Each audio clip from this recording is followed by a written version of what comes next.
E aí, galera?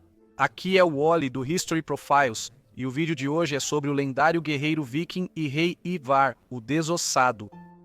Hoje vou levar vocês para a Grã-Bretanha e a Escandinávia do século IX, também conhecidas como a Era Viking. Foi uma época de homens ambiciosos da espada e assassinos. Em uma época em que as chamas da guerra eram sempre evidentes, apenas os guerreiros mais fortes e astutos seriam lembrados por seus feitos. Ivar era tudo isso, sendo o veterano de 100 batalhas e o cérebro por trás de todas as vitórias de seu exército. Esta é a história dele. Ivar, o Desossado, nascido Ivar Ragnarsson, era filho do lendário rei e guerreiro Ragnar Lothbrok, e sua mãe era a vidente chamada Osloag.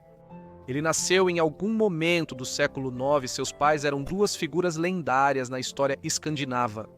Então Ivar precisaria ser grandioso para construir seu próprio legado, distinguindo-se de seu pai Ragnar e de seu lendário avô Sigurd, que dizem ter matado o dragão Fafnir.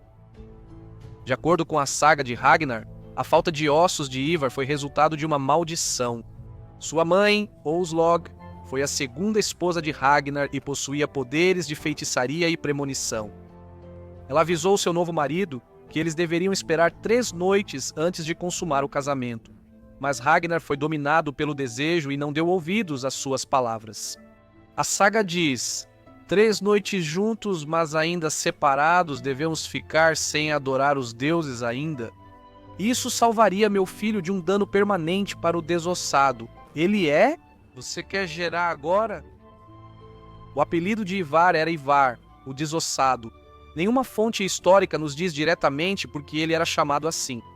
No entanto, existem algumas explicações, e entre elas está o fato de que os vikings eram bem conhecidos por seus apelidos irônicos. Então, ele poderia ter sido um viking gigante com mais de 1,95 metros de altura, talvez até 2,10 metros e ossos enormes. Outra explicação simples é que ele pode ter sido hipermóvel, e a última é que ele pode ter nascido com ossos fracos. Como na saga de Ragnar, dizem que Ivar não podia andar e precisava ser carregado. Mas essa é uma fonte posterior. Seu nome pode vir do latim para odiado, pois cristãos de toda a Grã-Bretanha o detestavam, dizendo que ele os torturava até a morte caso não renunciassem à fé. Sua maldição pode ter sido várias coisas: o ódio pelos cristãos, a maldade contra eles, ossos fracos ou algo diferente. O primeiro desafio de Ivar surgiu ainda na infância, pois seu pai, Ragnar, tinha acumulado muitos inimigos em campanhas militares. Saxo Gramático escreveu: os jutos e escanos foram inflamados com um fogo inextinguível de sedição. Eles negaram o título de rei a Ragnar e concederam a certo Harald o poder soberano. Ragnar, sem recursos, começou a buscar ajuda de pessoas de todas as idades. Ele reuniu os fortes e os fracos juntos, e não teve vergonha de incluir alguns velhos e meninos entre as fileiras dos fortes. Ele tentou primeiro enfraquecer o poder dos escanianos no campo, onde travou dura batalha contra os rebeldes. Aqui, Ivar, o Desossado, também respondeu ao chamado de seu pai para a guerra. Embora estivesse em seu 7º ano, ele lutou esplendidamente e mostrou a força de um homem no corpo de um menino. Esta foi a primeira vez que Ivar se destacou em batalha. O restante da infância de Ivar não está registrado na história, porém, mais tarde na vida de Ivar. Quando se tornou homem, Ragnar o levou como guia, já que ele conhecia o país de York. Aqui, ele desembarcou suas forças e, após uma batalha que durou 3 dias, ele esmagou as forças do rei Ela. Ele e seu exército recuaram. O confronto causou muitas perdas aos ingleses e poucas aos dinamarqueses. Ivar acompanhou seu pai Ragnar e irmãos até a Irlanda, onde mataram o rei Melbrick, sitiaram Dublin, forçaram a rendição e tomaram todas as riquezas. Ivar estava aprendendo rapidamente com seu pai Ragnar o que significava ser um viking. No entanto, a tragédia aconteceria e o pai de Ivar, Ragnar, seria capturado e morto ao ser jogado em um poço de cobras pelo rei Eller. Ivar não pensaria em nada além de vingança. Para apaziguar o espírito de seu pai e o seu próprio, ele sabia que o rei Ela teria que morrer por suas mãos. Ivar seguiria para a Inglaterra. Ao perceber que sua frota não era forte o bastante para enfrentar o inimigo, ele optou pela astúcia em vez da ousadia e tentou um truque contra o rei Eller. Suplicando por paz, ele pediu uma faixa de terra. Ele conseguiu o que pediu, pois o rei achou que isso custaria pouco, e se considerou feliz por um inimigo tão forte pedir um pequeno favor em vez de um grande.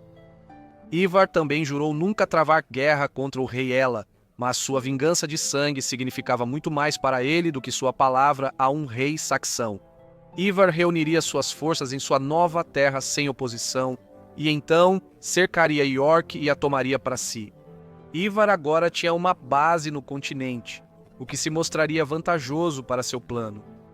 Enquanto Ivar reunia seu exército nas sombras, seus irmãos Siward e Bjorn chegaram com uma frota de 400 navios e, com um desafio aberto, declararam guerra ao rei Ela. Ivar se encontraria com seus irmãos Bjorn e Siward para a vingança que os havia reunido. Esse foi o maior exército viking a pisar na Inglaterra, e eles ficaram conhecidos como o Grande Exército Pagão, liderado pessoalmente por Ivar e seus irmãos. Tarde, no ano seguinte, após aguardarem o momento certo em sua fortaleza, Ivar e seus irmãos decidiram marchar ao norte e invadir a Nortúmbria. Eles enfrentariam o exército do rei Eller e destruiriam suas forças. Diziam que os filhos de Ragnar lutaram com uma fúria quase em transe, talvez até mesmo em estado de berserker. Ivar e seus irmãos capturaram o rei Eller vivo e ficaram felizes com isso. Eles tinham algo sinistro reservado para o rei que havia matado o pai deles. Ivar e seus irmãos mandaram executar o rei Eller com o ritual da águia de sangue. A carne das costas podia ser cortada, expondo a caixa torácica.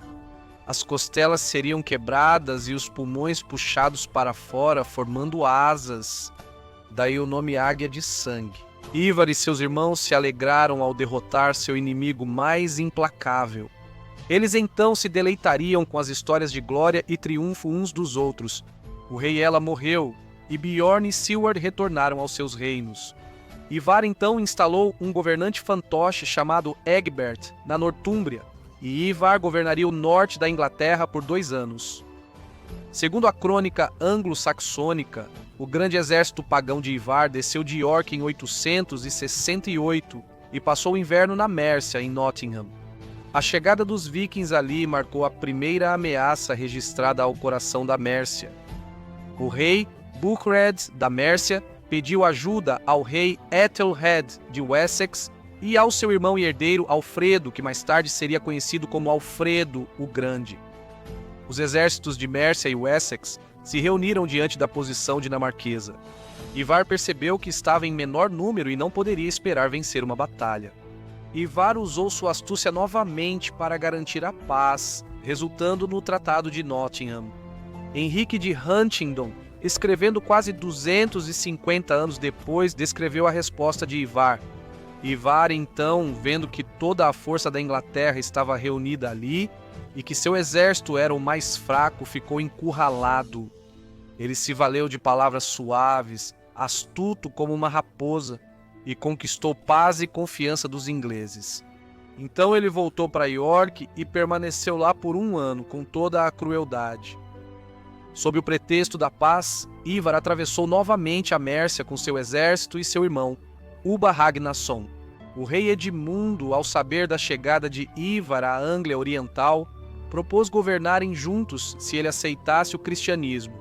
Ivar não só recusou a oferta, como também exterminou seu exército. Em 870, na Batalha de Hellesdon, o monge francês do século X, Abo de Fleury, registrou o que aconteceu após a batalha.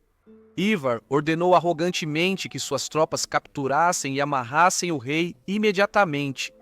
Quando Ivar chegou, Edmundo, o rei, permaneceu firme em seu salão, lembrando-se do Salvador, e jogou fora suas armas, desejando imitar o exemplo de Cristo. Então aqueles homens perversos amarraram Edmundo e o insultaram vergonhosamente, espancando-o com bastões. Depois levaram o fiel rei até uma árvore e o amarraram com laços apertados. Depois o açoitaram por muito tempo com chicotes. E entre os golpes, Ele sempre clamava com a verdadeira fé em Jesus Cristo. Os pagãos ficaram furiosos com sua fé, pois ele invocou Cristo para ajudá-lo. Eles atiraram lanças nele para se divertirem, até que ele ficou todo cravado com seus dardos, como se fosse com os espinhos de um porco-espinho, assim como aconteceu com Sebastião. Quando Ivar, o marinheiro perverso, percebeu que o nobre rei não negaria Cristo e o invocava com fé, mandou que o decapitassem. Pois enquanto ele ainda invocava Cristo, os pagãos levaram o rei para matá-lo. Eles cortaram sua cabeça com um único golpe, e sua alma partiu alegremente para Cristo. Veja, Ivar queria testar a fé do rei Edmundo para ver se Deus interviria para salvar o rei. O irmão de Edmundo, Edivaldo, fugiu para Dorset e se tornou um eremita. Temendo por sua vida por causa de Ivar, ele abandonou sua linhagem real. Assim, Ivar pôs fim à dinastia real da Anglia Oriental. Após derrotar a dinastia da Anglia Oriental, os vikings, sob o comando de Ivar, conquistaram todas as terras. Eles destruíram todas as igrejas que encontraram e mataram todos os abades e monges que lá estavam. Ivar então retornaria para York, deixando o exército viking sob o controle conjunto de seus irmãos Halfdan e Ubar. Em 870, os irmãos de Ivar pediram paz na Inglaterra. Ivar, no entanto, não conseguiu ficar parado e então foi para a Escócia e travou guerra. Nessa empreitada, ele foi acompanhado por Olaf, o Branco, seu co-governante em Dublin. Não era a primeira vez que Olaf ia à Escócia. Ele já havia levado um exército para saqueá-la. Em 866 foi um ataque conjunto. Olaf navegando pelo Clyde com uma grande frota de navios longos com cabeças de dragão e Ivar indo para noroeste a partir de York. Eles se encontraram em Dunburton Rock, uma fortaleza dos bretões e antiga cidade capital do reino de Strathclyde.